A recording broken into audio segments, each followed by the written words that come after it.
आज तक रेडियो सुनता है सारा जहां।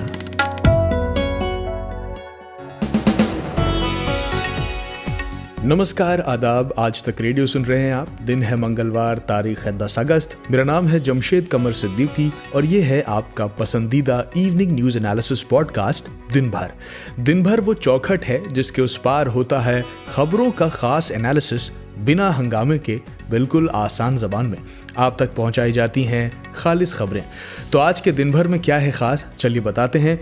सबसे पहले बात करेंगे विपक्ष के भीतर गैर गांधी लीडरशिप की तलाश की। ये सवाल इसलिए क्योंकि कपिल सिब्बल के घर पर बैठक हुई जिसमें अप्रत्याशित पॉलिटिकल पार्टीज के नेता थे, लेकिन गांधी परिवार से कोई नहीं था। तो क्या है इसके मायने, बताएंगे आपको। उसके बाद बात करेंगे उज्ज्वला 2.0 की। प्रधानमंत्री नरेंद्र मोदी ने आज उत्तर प्रदेश के महोबा से उज्ज्वला 2.0 की शुरुआत की है। तो क्या मतलब है 2.0 का और उज्ज्वला का राजनीतिक महत्व क्या रहा है 2017 से 2019 तक के चुनावों में, सब पर बात होगी। उसके बाद बात करेंगे जम्मू कश्मीर की।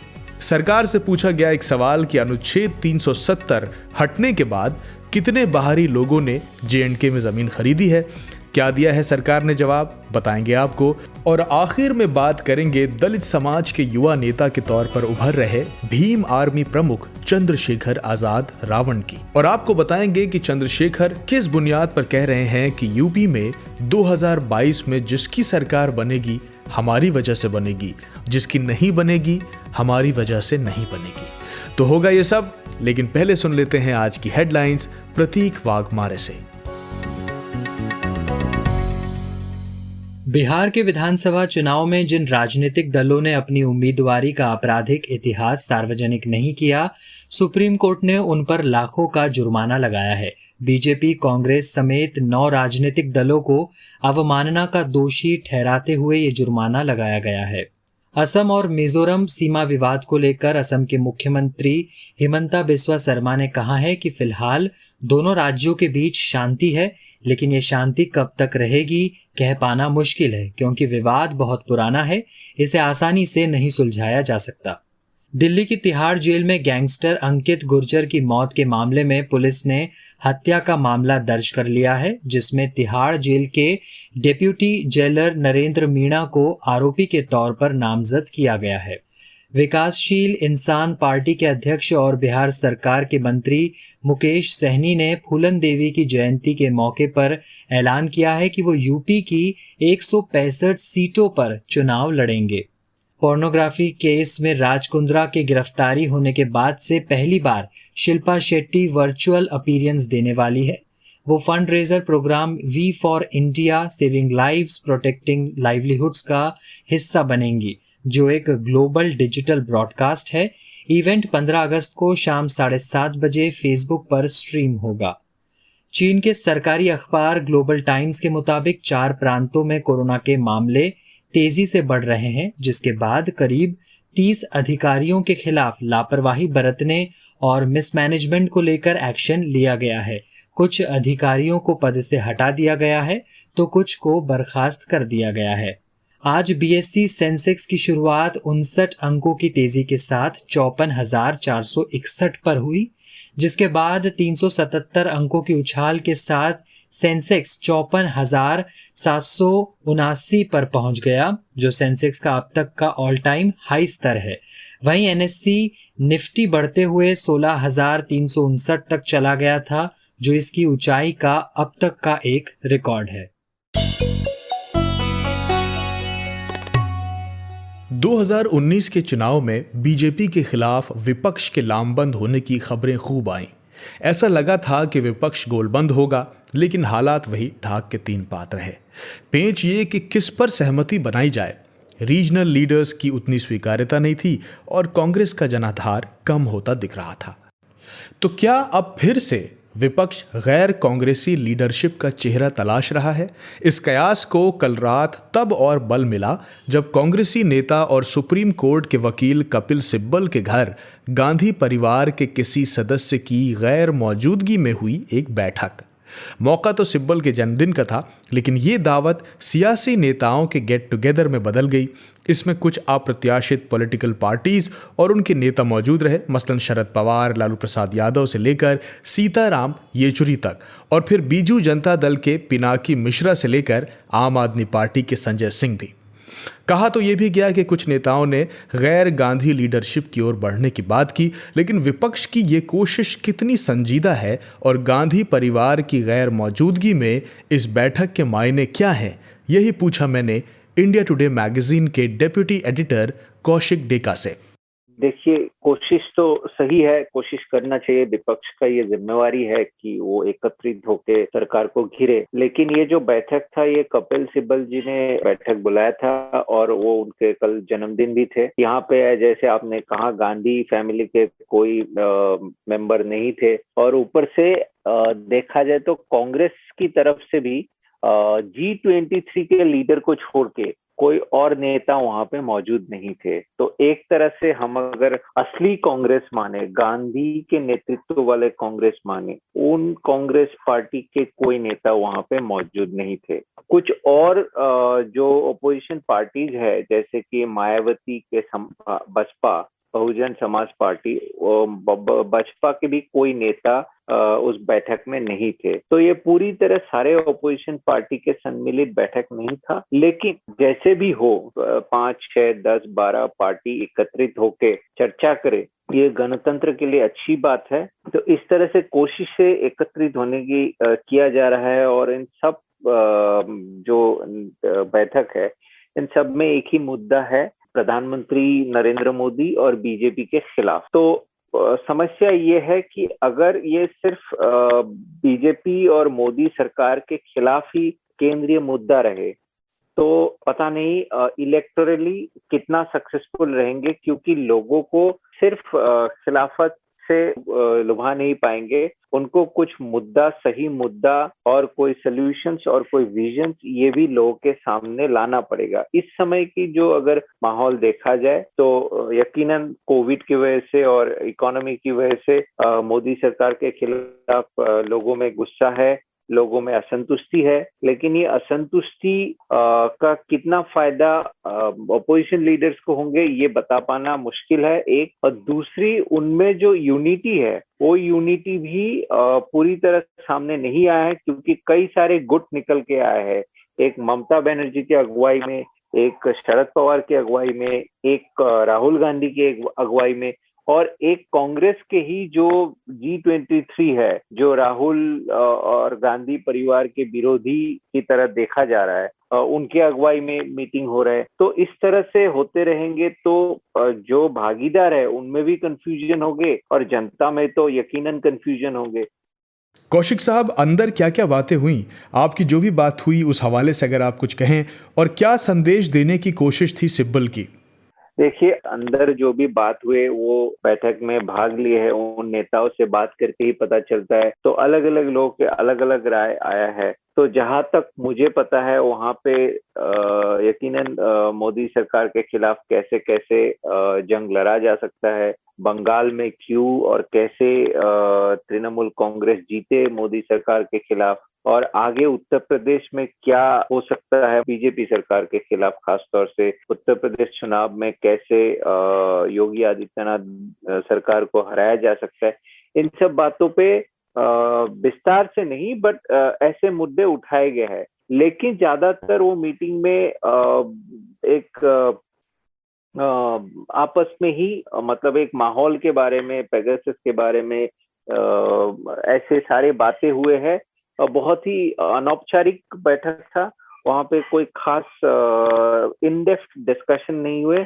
और मेरा जहां तक मानना है, ये पूरा बैठक एक तरह से एक डिस्प्ले था, एक संकेत था, एक मैसेज था गांधी परिवार की तरफ भी, और कांग्रेस के उस गुट के एक संदेश था कि वो भी इस ऑपोजिशन यूनिटी के जो कसरत चल रहे है, उसमें वो भी मायने रखते हैं, उनका भी हिस्सेदारी होना चाहिए।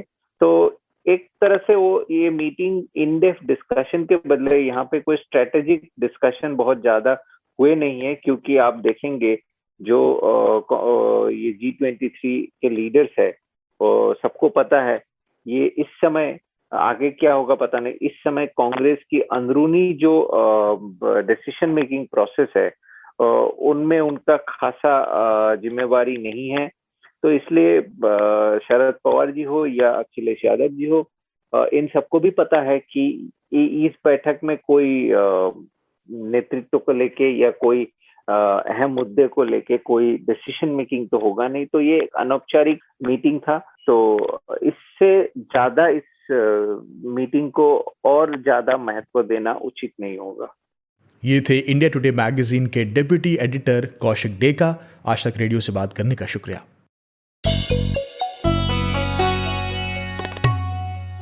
पिछले यूपी चुनावों से ऐन पहले 1 मई 2016 को प्रधानमंत्री मोदी ने बलिया जिले में उज्ज्वला योजना की शुरुआत की थी, जिसमें बड़ी आबादी को गैस कनेक्शन बांटने का दावा किया गया था। सियासी तौर पर देखा जाए तो ये बीजेपी का एक बेहद कामयाब कदम माना गया, क्योंकि इसका असर यूपी विधानसभा के चुनावों के परिणाम में देखा गया।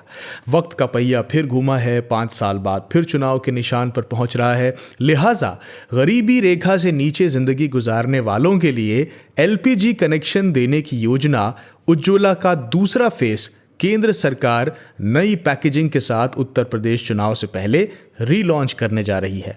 आज प्रधानमंत्री ने उत्तर प्रदेश के महोबा जिले से इसकी शुरुआत की। हम आजादी के 75वें वर्ष में प्रवेश करने वाले हैं। ऐसे में बीते 7.5 दशकों की प्रगति को हम देखते हैं तो हमें जरूर लगता है कि कुछ स्थितियां, कुछ हालात ऐसे हैं जिनको कई दशक पहले बदला जा सकता था। घर, बिजली, पानी, शौचालय, गैस, सड़क, अस्पताल, स्कूल, ऐसी अनेक मूल आवश्यकताएं हैं जिनकी पूर्ति के लिए दशकों का इंतजार देशवासियों को करना पड़ा। ये दुखद है। इसका सबसे ज्यादा नुकसान किसी ने उठाया है तो हमारी माताओं बहनों ने उठाया है। खास करके गरीब माताओं बहनों को मुसीबत झेलनी पड़ी है। उज्ज्वला योजना के पहले और दूसरे चरण में क्या बदला है और किसे फायदा मिलने वाला है, इस पर हमने बात की इंडिया टुडे के national affairs editor Rahul Shrivastava से। प्रधानमंत्री नरेंद्र मोदी ने उज्ज्वला योजना 2.0 यानी दूसरा चरण जो है प्रधानमंत्री उज्ज्वला योजना जो है जिसमें एलपीजी कनेक्शन मिलते हैं, वो महोबा जिला जो है, महोबा इलाका जो है उत्तर प्रदेश में, वहां से शुरुआत करी। प्रधानमंत्री नरेंद्र मोदी ने फ्री गैस कनेक्शन 10 महिलाओं को सुपुर्द किए और ये कागजात जो थे उनके, वो योगी आदित्यनाथ जो मुख्यमंत्री हैं उत्तर प्रदेश के, उन्होंने किए। जो उज्ज्वला 1.0 यानी पहला चरण था 2016 में, अगर आपको याद हो तो वो लॉन्च हुआ था उत्तर प्रदेश के चुनावों के ठीक पहले, और उसके तहत टारगेट जो था कि 5 करोड़ महिलाओं को जो कि बीपीएल यानी गरीबी रेखा के स्तर से नीचे की होंगी उनको मिलेगा। ये उस स्कीम के शुरुआती दौर की बात थी। उसके बाद अप्रैल 2018 आते आते इसमें 7 अलग कैटेगरी की महिलाएं, जिसमें एससी और एसटी और फॉरेस्ट ड्वेलर यानी वो जो बहुत ही गरीब लोग माने जाते हैं, जो कि जंगलातों में रहते हैं, उन्हें वन ग्राम जिनमें कहते हैं, जिसमें रहते हैं, उन लोगों को उसमें शामिल किया गया। और इसकी पूरी मियाद जो है उसको जब इन लोगों को शामिल किया गया तो इसको बढ़ा करके 8 करोड़ का टारगेट बना दिया गया। ये जो 8 करोड़ का टारगेट है, ये अगस्त 2019 में 7 महीने पहले अपनी जो मियाद थी, उसकी डेडलाइन थी, उससे पहले पूरा कर लिया गया। जब 2021-22 का बजट आया तो इसको बढ़ा करके 1 करोड़ एलपीजी कनेक्शन और इसमें बढ़ा दिए गए। 1 करोड़ जो एडिशनल कनेक्शन जो हैं उज्ज्वला 2.0 के तहत लॉन्च किए गए हैं। इसके तहत लोगों को बिना किसी डिपॉजिट के, यानी जो किसी एलपीजी कनेक्शन के लिए डिपॉजिट डालना होता है, उसको बिना दिए, उसके अलावा जो हॉट प्लेट और चूल्हा है, यानी जिसे चूल्हा कहा जाता है, उसके साथ 1 सिलेंडर के साथ ये फ्री मुफ्त मुहैया कराया जाएगा गरीब फैमिलीज के लिए। और ये जो यूनिवर्सल यानी पूरे देश में हर नागरिक के पास चूल्हा हो गैस का, जिससे कि धुआं वाला कोयला या लकड़ी से जो चूल्हे घर में जलते हैं वो पूरी तरह से खत्म कर दिए जाएं। इसकी तरफ ये सरकार कहती है कि अग्रसर होगा। 8 लाख जमा 1 लाख, करीब 10 करोड़ परिवारों तक ये पहुंचने की मुहिम हो जाएगी। राहुल जी, आप इस योजना के राजनीतिक असर को किस तरह देखते हैं? और ये भी बताइए कि तमाम योजनाएं थी बीजेपी के पास, लेकिन उनकी भीड़ में ये एक इम्पोर्टेंट योजना कैसे बन गई? देखिए, एक समय आया था जब भारत सरकार लैंड एक्विजिशन बिल लेकर के आई थी।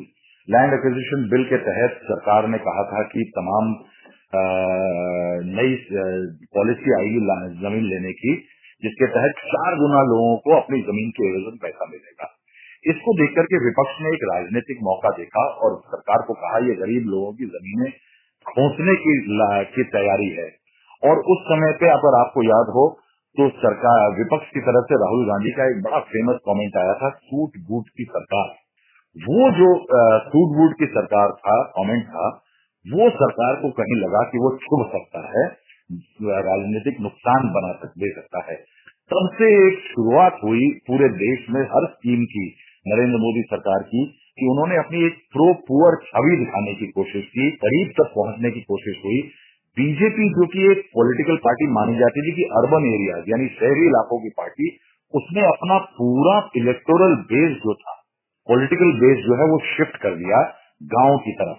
अगर आप उसका फायदा देखें तो अगर एक एग्जाम्पल जो दिखता है बहुत बड़ा, वो दिखता है आपको बिहार के आखिरी चुनाव, पिछले चुनावों में जब, या उत्तर प्रदेश के चुनावों में 2017 में जो चुनाव हुए, उसके बाद 2019 में जो लोकसभा के चुनाव हुए, कि बीजेपी ने एक अपनी नई कॉन्स्टिट्यूंसी खड़ी कर दी, गरीब एससी एसटी, और इसके अलावा जो गांव का वोटर था वो नरेंद्र मोदी की टेम्पलेट पे आ गया कि वो नरेंद्र मोदी से डायरेक्टली जुड़ी हुई स्कीम थी, और उसने इन वर्गों में बीजेपी की पैठ बहुत बेहतर करी। यानी आपको ये लोगों को आश्चर्यजनक लगेगा कि पिछले लोकसभा चुनावों के दौरान जब रिपोर्टर्स तमाम मुस्लिम इलाकों में उत्तर प्रदेश में भी गए थे, भले ही वहां बीजेपी को कोई खास सपोर्ट ना मिला हो, लेकिन उन घरों में भी जब लोगों को, महिलाओं को चूल्हे जो जिनको मिले थे, कहीं ना कहीं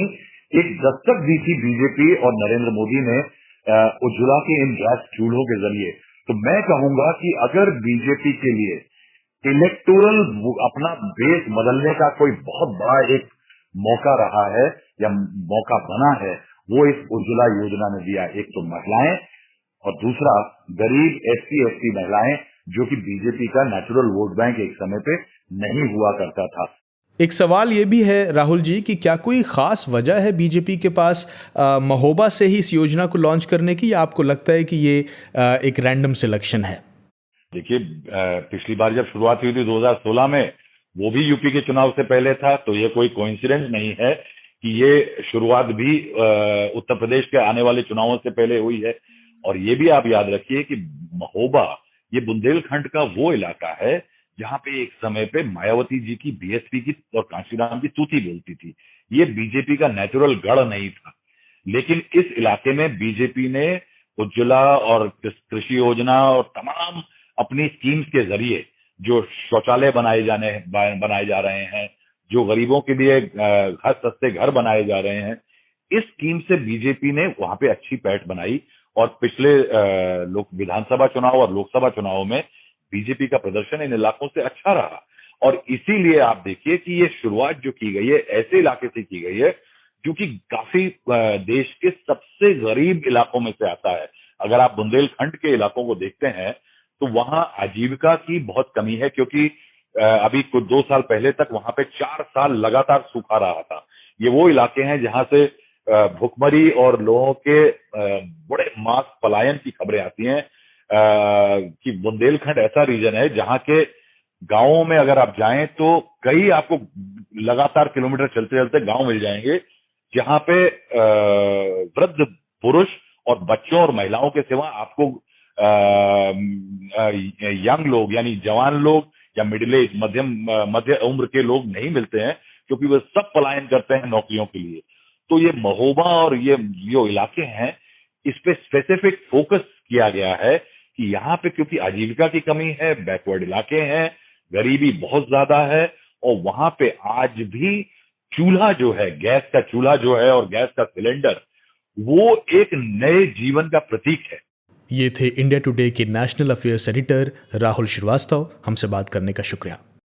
आपको याद होगा कि जम्मू कश्मीर से धारा 370 हटी थी तो उस वक्त की सियासी तकरीरों में ये जिक्र होता था कि अब देश का कोई भी व्यक्ति जम्मू कश्मीर में ज़मीन खरीद सकता है। इस बारे में सोशल मीडिया के होनहार मीमरों ने खूब मीमबाजी भी की थी। तो अब जब 2 साल हो गए हैं तो ये देखा भी जाना चाहिए कि आखिर कितने बाहरी लोगों ने जम्मू कश्मीर में ज़मीनें खरीदी। तो मंगलवार में संसद में ये सवाल सरकार से पूछा गया, जिस पर सरकार का जो जवाब आया वो काफ़ी हैरान करने वाला है। बताया गया कि पिछले 2 सालों में सिर्फ 2 बाहरी लोगों ने ही जम्मू कश्मीर में ज़मीन खरीदी है, सिर्फ 2 लोगों ने।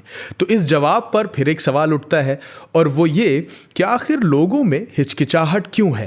हिचकिचाहट है भी या इसकी वजह किसी तरह की सरकारी फीताशाही है? इसके बारे में हमने बात की जम्मू कश्मीर में आज तक रेडियो रिपोर्टर अशरफ वानी से।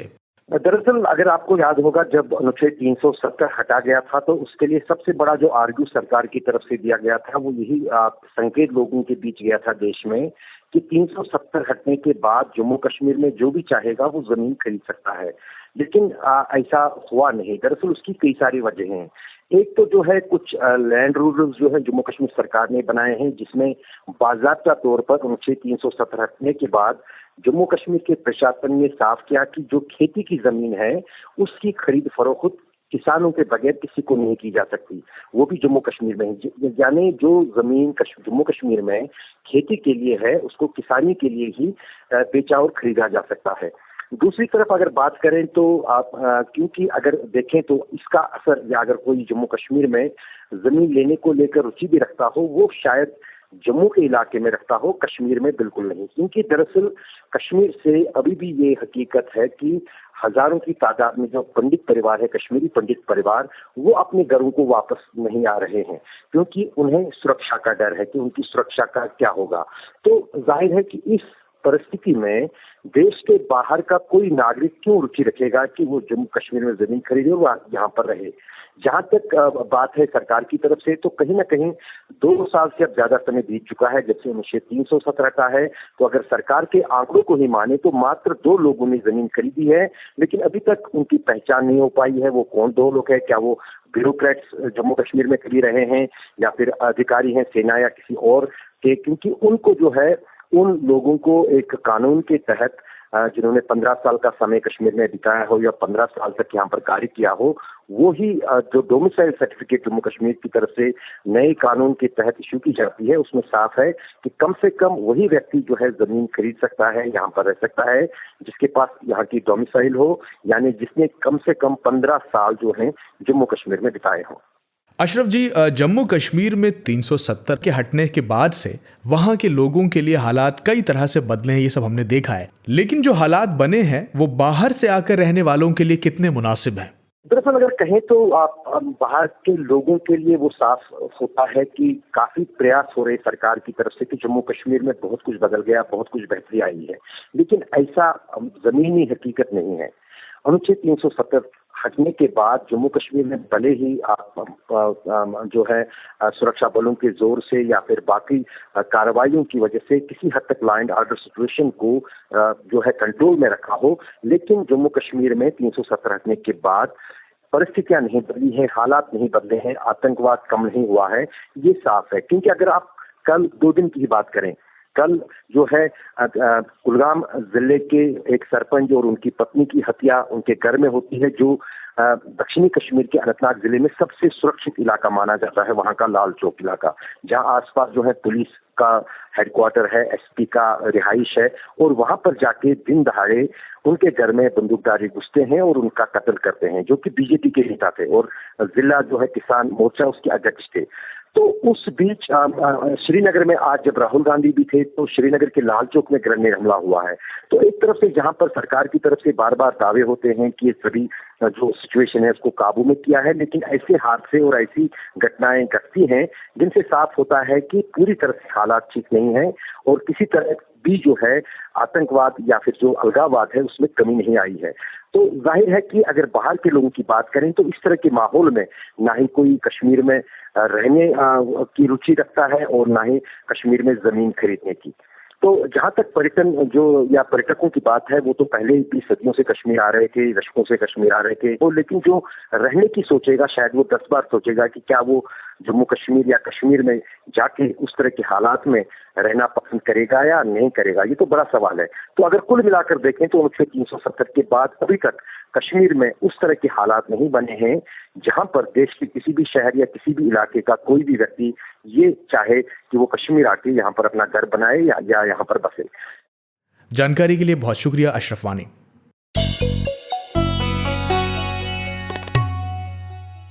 उत्तर प्रदेश में जिसकी भी सरकार बनेगी हमारी वजह से बनेगी और जिसकी नहीं बनेगी हमारी वजह से नहीं बनेगी, ये कहना है भीम आर्मी प्रमुख चंद्रशेखर आजाद रावण का। चंद्रशेखर दलित समाज के युवा नेता के तौर पर उभर रहे हैं और उत्तर प्रदेश में मिशन 2022 के लिए कमर कसते हुए दलित बाहुल्य इलाकों का दौरा भी कर रहे हैं। हालांकि चंद्रशेखर पश्चिमी यूपी में काफी सक्रिय रहे हैं और इस इलाके की राजनीति में उनका सियासी प्रभाव भी अच्छा खासा है। ऐसे में अब उनका पूरे यूपी की तरफ रुख करना काफ़ी इंटरेस्टिंग साबित होगा। लेकिन यूपी की सियासी पिच इतनी कठिन है कि यहाँ पर बल्लेबाजी करने के लिए किसी भी राजनीतिक दल को सहारे की ज़रूरत पड़ती है। चंद्रशेखर गठबंधन से इनकार तो नहीं कर रहे, लेकिन उन्होंने कहा है कि पार्टियों को साथ आना है तो बड़ा दिल दिखाना होगा। तो अब यूपी में सियासी सफलता दलित वोटों पर बहुत हद तक निर्भर है, ये तो सभी जानते हैं। मायावती ही सूबे की 4 बार मुख्यमंत्री रह चुकी हैं, लेकिन चंद्रशेखर के खुद के मजबूती से चुनाव लड़ने और निर्णायक भूमिका में रहने वाले दावे में कितना दम है, मैंने इस बारे में आज तक .in में जर्नलिस्ट कबूल अहमद से बात की, जो उत्तर प्रदेश की सियासत पर एनालिटिकल व्यू रखते हैं। तो कबूल जी, चंद्रशेखर कह रहे हैं कि 2022 में जिसकी भी सरकार बनेगी उन्हीं की वजह से बनेगी, इतना कॉन्फिडेंट क्यों है वो? क्या चल रहा है उनके दिल में आखिर? तो एक तो पहली बात है कि जब वो ये बात कह रहे हैं कि उत्तर प्रदेश में 2022 में जो भी सरकार बनेगी वो हमारी वजह से बनेगी, पहली बात वो हमारे ही है, वो अपनी पार्टी को लेके कह रहे हैं या अपने समाज को लेके कह रहे हैं, ये बात है। मुझे लगता है वो अपने से ज्यादा अपने समाज की बात यहाँ पे कर रहे हैं, दलित समाज की।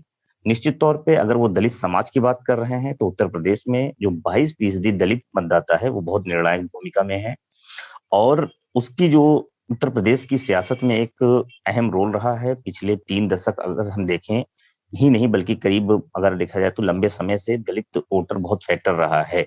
उत्तर प्रदेश में भाजपा भी अगर 2017 में सत्ता में आई है तो उसमें दलितों का रोल जो है बहुत इंपॉर्टेंट रहा है और खासतौर से गैर जाटो वोट का।